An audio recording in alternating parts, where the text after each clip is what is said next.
और बिहार के छपरा में लोकसभा चुनाव के मतदान के दौरान हुई चुनावी हिंसा के बाद आरजेडी प्रमुख लालू प्रसाद यादव की बेटी रोहिणी आचार्य की मुश्किलें और ज्यादा बढ़ गई हैं। असल में बीजेपी कार्यकर्ता ने रोहिणी आचार्य के खिलाफ केस दर्ज करवाया है। रोहिणी पर बूथ पर हंगामा करने और मतदान प्रभावित करने का आरोप लगा है। रोहिणी आचार्य सारण से इंडिया गठबंधन की प्रत्याशी हैं। आपको ये भी बता दें कि वोटिंग के दौरान छपरा में आरजेडी और बीजेपी समर्थकों के बीच झड़प हो गई थी। इसके बाद वहां पर फायरिंग की घटना हुई थी, जिसमें एक युवक की मौत हो गई थी, 2 लोग घायल बताए गए थे।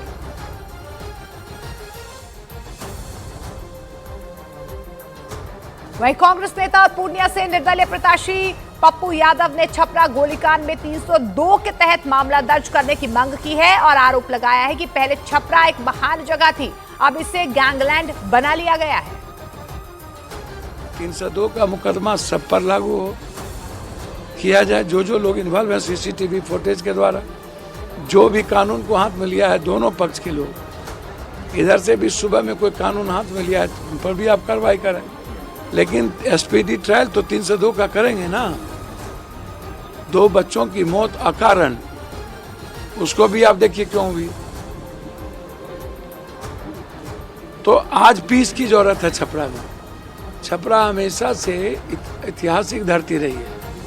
छपरा को आप कहाँ सीप की नगरी, कहाँ भिखारी ठाकुर, कहाँ राजेंद्र बाबू, और कहाँ आपने छपरा को बिल्कुल जाहिल और क्रिमिनल का जगह बना दिया, एकदम मसल पावर का जगह बना दिया।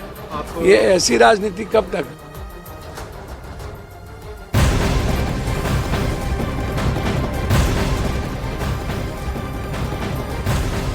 और बड़ी खबर आपको बता दें, पुणे में लग्जरी गाड़ी से 2 लोगों को कुचलने के मामले में आरोपी नाबालिग लड़के की जमानत रद्द कर दी गई है। जुवेनाइल जस्टिस बोर्ड ने आरोपी नाबालिग की जमानत रद्द कर दी है।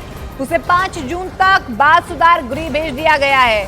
इससे पहले 19 मई को जुवेनाइल जस्टिस बोर्ड ने आरोपी नाबालिग को 300 शब्दों का निबंध लिखने की सजा सुनाकर जमानत दे दी थी, जिसके बाद मामले ने तूल पकड़ा था और अब जानकारी मिल पा रही है कि जमानत याचिका को खारिज कर दिया गया है।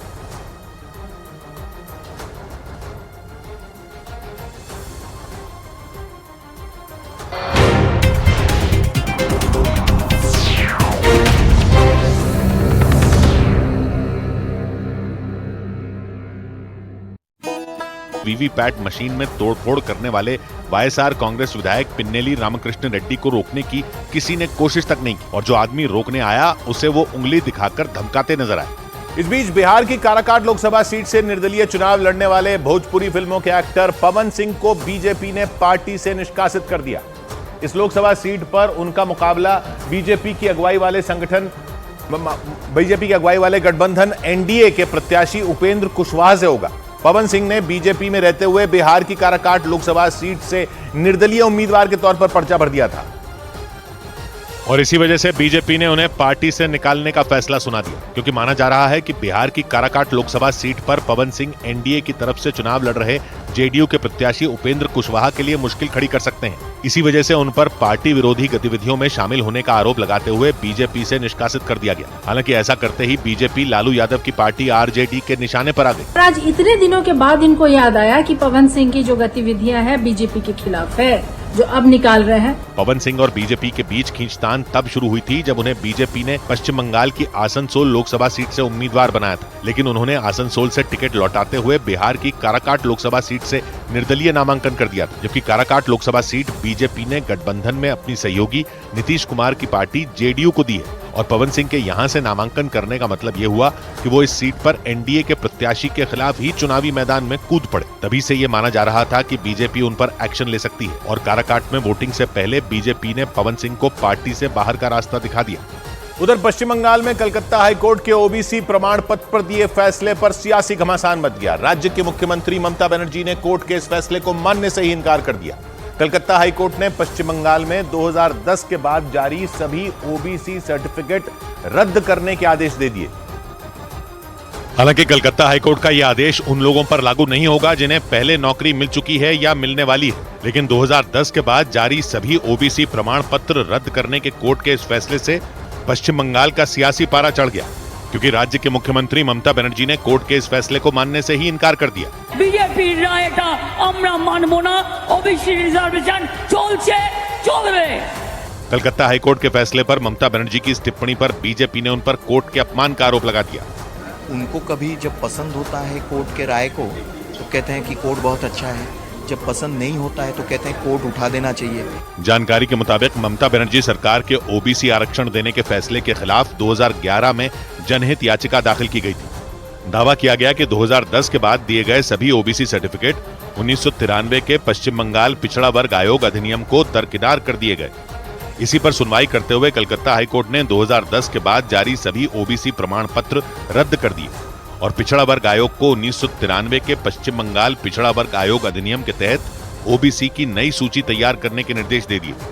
इस बीच कोलकाता में पिछले 9 दिनों से लापता बांग्लादेश के एक सांसद का शव मिलने से हड़कंप मच गया।